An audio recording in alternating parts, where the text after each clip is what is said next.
Olá pessoal, tudo bem? Aqui é o professor Plínio Monteiro e nessa videoaula eu vou explicar a análise interna das organizações, que é fundamental para você entender o contexto de marketing e depois propor estratégias dentro da sua organização. E para sustentar essa análise interna, talvez uma das teorias mais importantes dentro da administração na atualidade seja a visão baseada em recursos. Essa visão baseada em recursos, ela parte da premissa que a capacidade de uma empresa se destacar em um determinado cenário competitivo depende do quão eficientemente ela transforma alguns recursos em processos que sejam capazes de sustentar uma posição de destaque perante os competidores no mercado. Pois bem, como funciona então a visão baseada em recursos? Primeiro, você teria que analisar quais são os recursos que a organização tem e quais que ela precisa alavancar ou adquirir para que ela seja capaz de se destacar num determinado mercado. Aqui é muito importante entender que os recursos são elementos que eles entram nos processos de transformação de valor.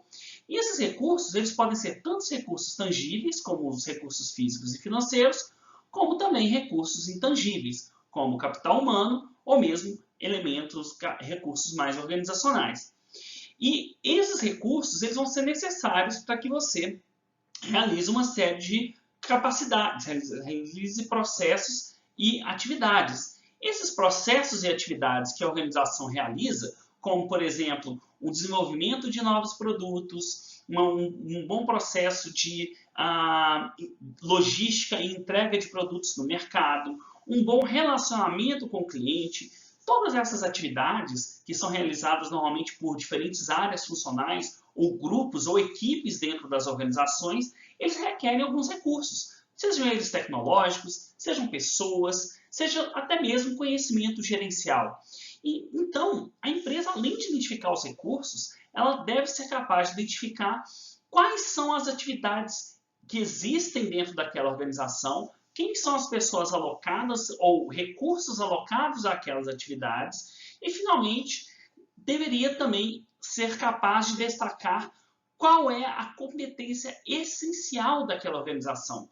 Algumas daquelas capacidades elas vão ser fundamentais para garantir um destaque daquela empresa quando ela compete no mercado. Quando uma empresa consegue ter uma capacidade ou um conjunto de capacidades que a tornam diferente e superior da competição, nós poderíamos dizer que que essas capacidades seriam a base da competência essencial daquela organização. Então, aquelas capacidades que sustentam a vantagem competitiva no longo prazo vão ser o que a gente chama de competências essenciais. Bom, tem um modelo muito importante que fala sobre como que você transforma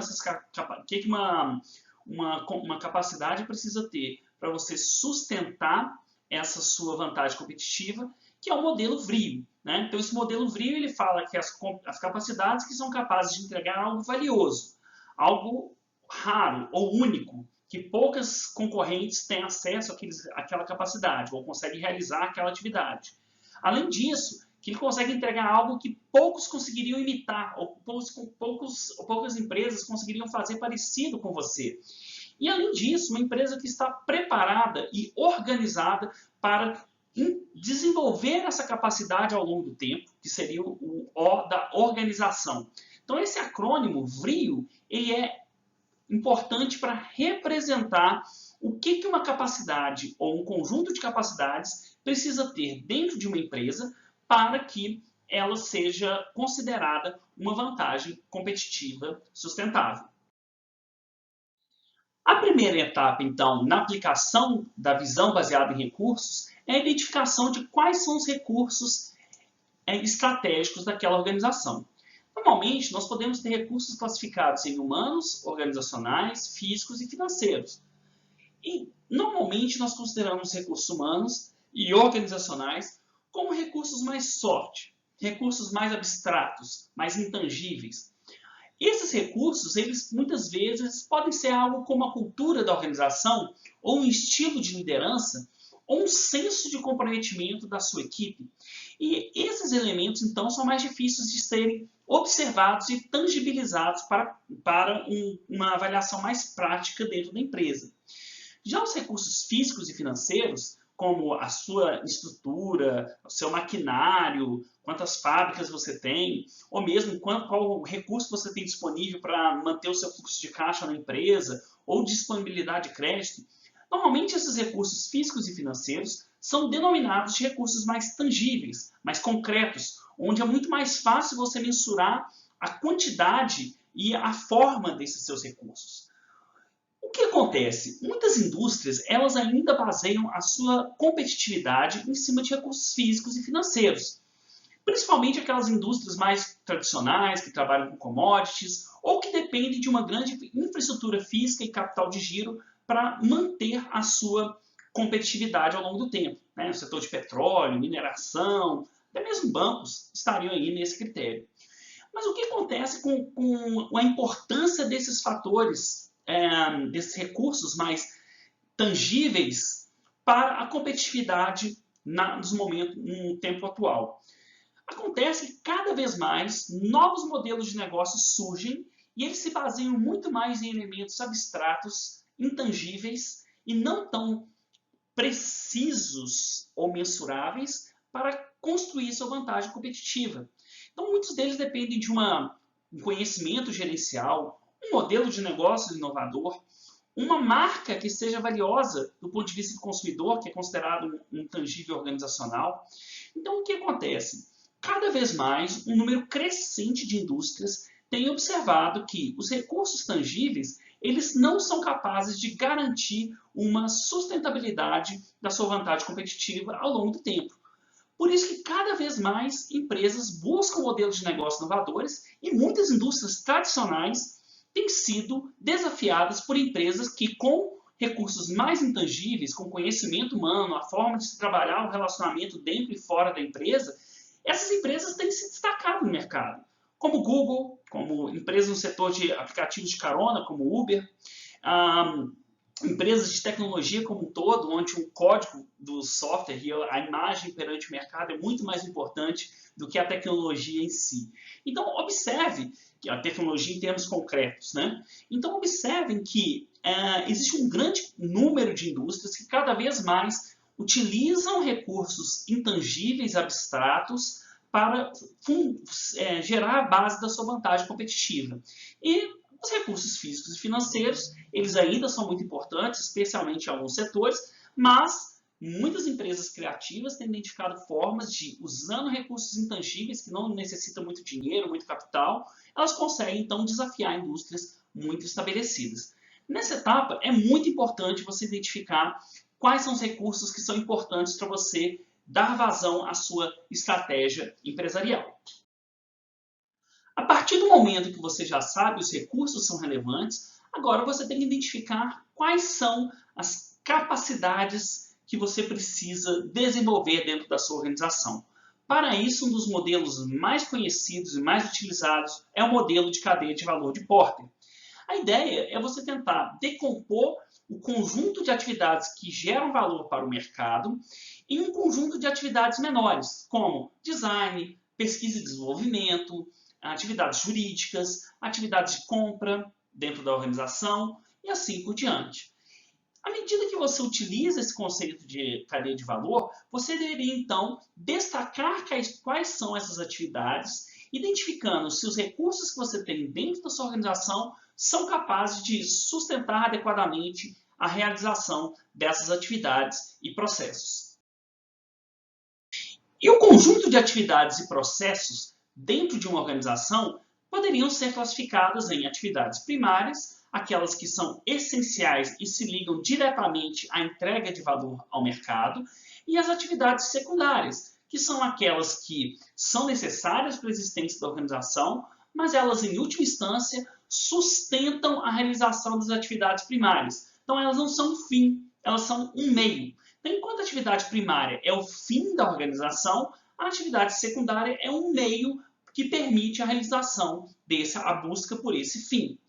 Aqui nós temos alguns exemplos dessas atividades primárias e secundárias. Então, em muitas empresas, a inovação e desenvolvimento, a equipe de suporte ao cliente, design de novos produtos, a capacidade de ter flexibilidade produtiva, a gestão em rede com parceiros internos e externos, liderança e aprendizagem organizacional.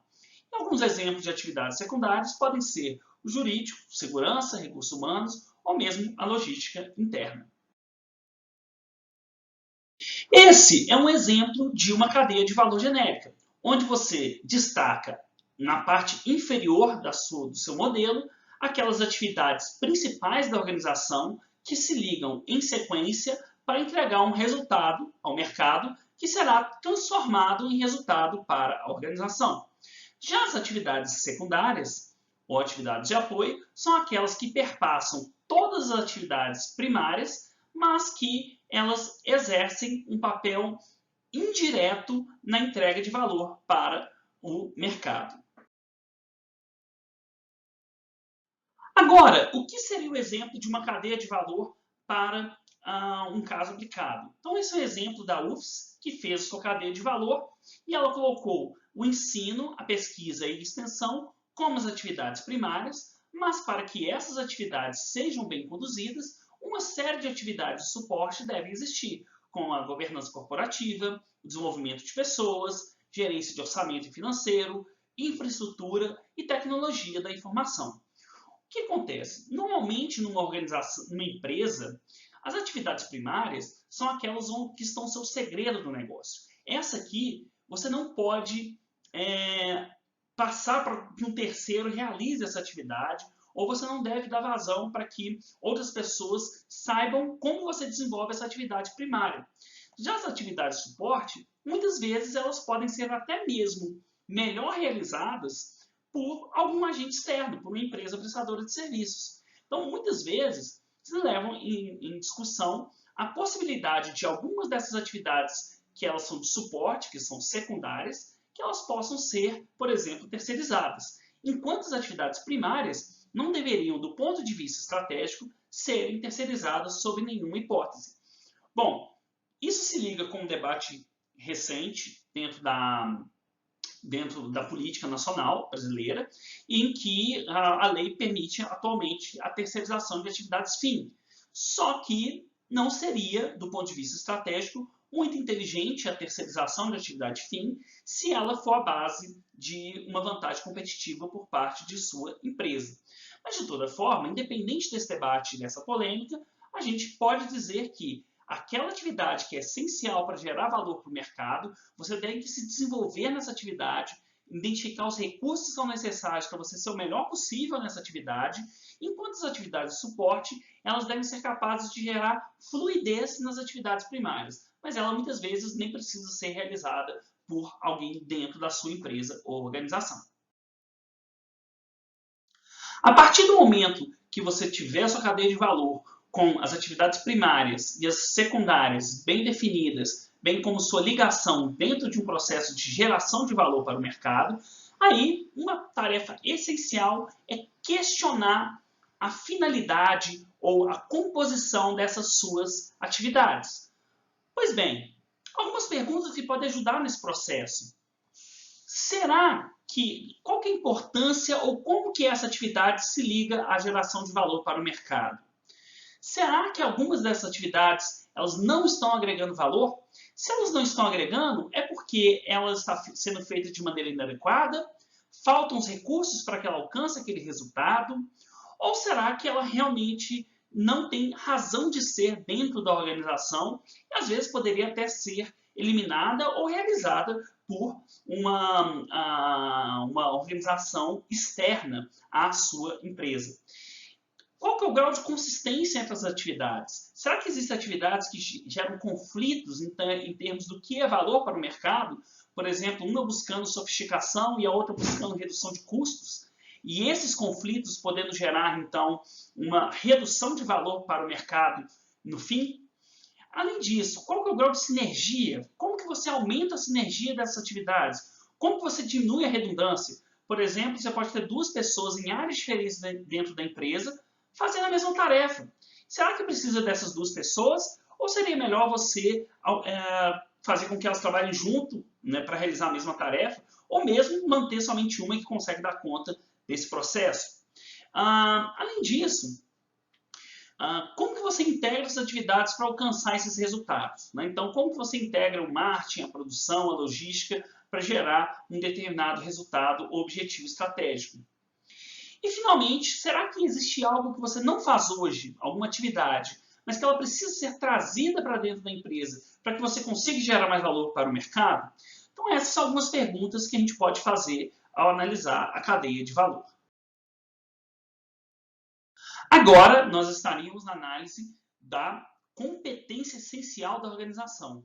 Como nós vimos, uma competência essencial, na perspectiva do modelo frio, ela é representada por uma atividade ou um conjunto de atividades que eles são capazes de atender 4 requisitos. Ele tem que ser algo valioso para o mercado, ele tem que ser algo exclusivo ou raro dentro daquele contexto competitivo, ele tem que ser difícil de ser imitado. Então, um recurso que for fácil de ser imitado também não atinge esse critério. E, além disso, a empresa tem que estar apta para explorar esse recurso ao longo do tempo. Esse quadro é um bom modelo para a gente avaliar o quanto uma capacidade é capaz de guiar a empresa para uma posição de vantagem competitiva. Então, nós teríamos que responder 4 grandes perguntas e ter a implicância ou a implicação competitiva ao responder essas 4 perguntas para um recurso estratégico daquela empresa ou organização.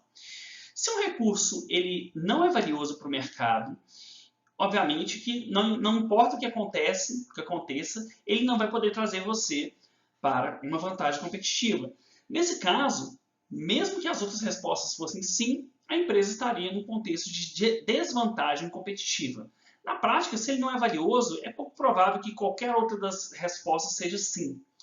Vamos agora para um recurso valioso. Imagine um carro com um bom design, um design que seja atrativo para o mercado. É algo valioso? Sim, as pessoas valorizam carros bonitos. É algo raro? Não, porque muitas empresas conseguem e facilmente ter também um carro com um bom design. Além disso, o design é algo extremamente simples de ser copiado. É muito fácil você copiar as características do design e mesmo que uma empresa desenvolva um design arrojado e inovador, outros competidores poderão fazer parecido e com isso aquela vantagem não iria permanecer ao longo do tempo. Sendo assim, mesmo que a empresa utilize bem aquele recurso, ele no máximo vai colocar a empresa no mesmo nível dos seus competidores. Não vai colocar ele na dianteira ou numa posição de vantagem em relação aos competidores. Vamos pegar agora um exemplo no setor de tecnologia. Então, imagine um celular com uma grande tecnologia, um celular inovador em termos tecnológicos, com um bom sistema operacional. Isso é valioso? Sim, as pessoas valorizam isso no mercado. É raro? Não. A tecnologia é algo que várias empresas conseguem ter, essa tecnologia. Inclusive, mesmo que ele seja raro naquele período, né? Então imagine que você desenvolveu uma nova tecnologia e ela é rara. Realmente sim, ela é rara. Mas rapidamente alguém vai pegar aquela tecnologia e vai copiar. Não é tão difícil copiar a tecnologia ou até melhorar aquela tecnologia e lançar um novo produto. Então, mesmo que ele seja ainda bem aproveitado pela empresa, no máximo esse recurso vai lhe trazer uma vantagem temporária. Ele não vai ser capaz de garantir a sua vantagem competitiva ao longo do tempo. Vamos pegar agora um exemplo de alguma capacidade que lhe traga uma vantagem competitiva sustentável. Imagine a marca Apple. É algo que as pessoas valorizam? Sim, muitos consumidores valorizam a marca Apple e é uma das marcas mais valiosas do mundo.